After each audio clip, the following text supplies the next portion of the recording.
Olá, pessoal! Hoje nós vamos falar sobre consciência corporal. O desenvolvimento psicomotor durante a infância ele passa por etapas e é importante estimular cada uma delas, já que são essenciais para a formação. Cada área psicomotora ela pode ser estimulada através de diversos jogos e atividades de aprendizagem que trabalhem o movimento. O terapeuta psicomotor ele atua sobre as funções motoras e cognitivas baseado no movimento corporal para estimular o desenvolvimento da criança.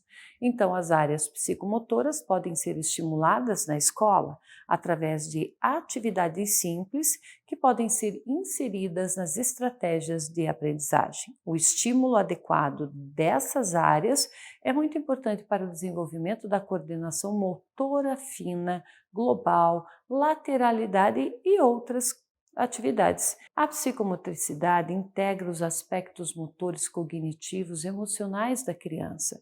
Dessa forma, essas áreas, quando estimuladas adequadamente, elas favorecem o desenvolvimento global do indivíduo para saber como estimular corretamente as áreas psicomotoras e contribuir no processo de desenvolvimento da criança. E é preciso conhecer cada uma delas. Então, a habilidade de coordenação motora global está associada à consciência corporal e ao controle da musculatura ampla para realizar ali movimentos complexos. Estimular, então, essa área psicomotora envolve trabalhar habilidades como pular, correr, como dançar, não é mesmo?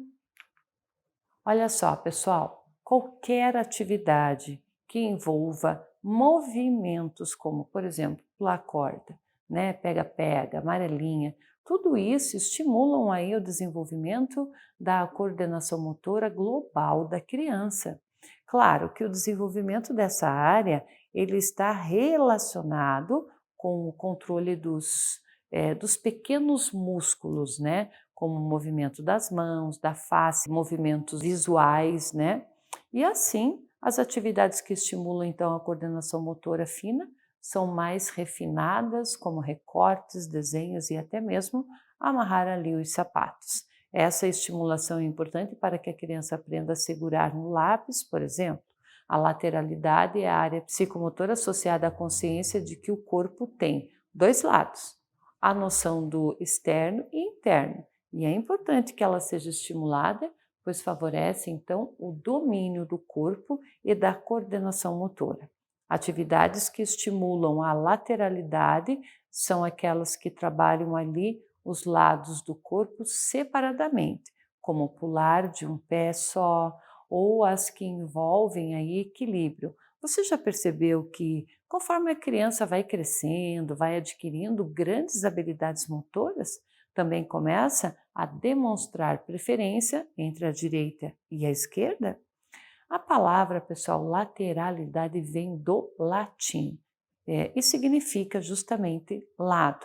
O nosso corpo, sendo interno e externo, está dividido em lados. Na parte interna, por exemplo, nós temos o cérebro, que se divide em dois hemisférios, e no externo nós temos as mãos, uma do lado direito, a outra fica do lado esquerdo. Com o passar dos anos, o nosso corpo ele adapta-se a um lado que se identifica como principal ou preferido. Isso porque a lateralização coincide com a predominância sensorial do mesmo lado.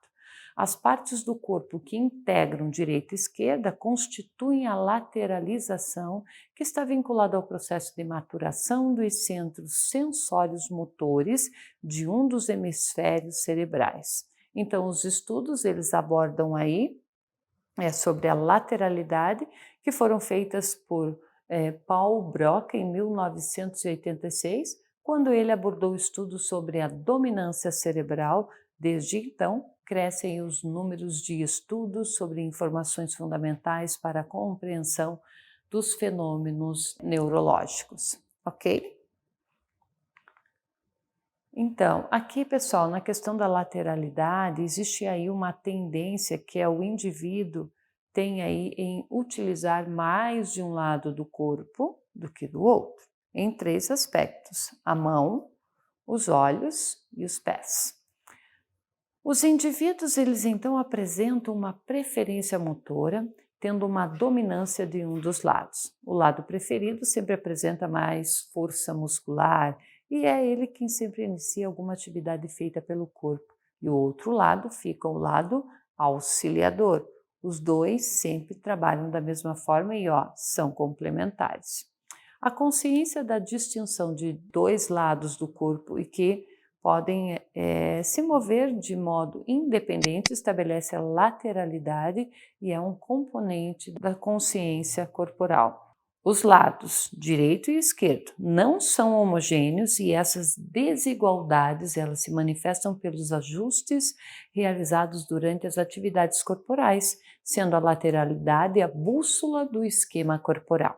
Então, a lateralidade é a dominância lateral direita ou esquerda dos níveis mão, pé, olho do hemisfério cerebral.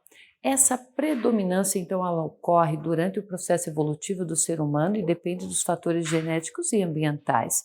Por volta ali dos 6 anos, 7 anos de idade, o indivíduo ele tem condições de começar a determinar com segurança sua preferência lateral, usando mais um lado do que o outro, ok? Bom, um dos principais aspectos, então, no desenvolvimento da lateralidade é que a criança não seja forçada a adotar esta ou aquela postura ou que tenha aí uma noção corporal, mas que seja apresentada para ela situações em que ela possa expressar com espontaneidade e a partir da reeducação e experiência vivenciada com o próprio corpo, defina aí o seu lado dominante em situações de qualquer ordem do meio externo. Ok, pessoal? Por hoje é só. Até mais.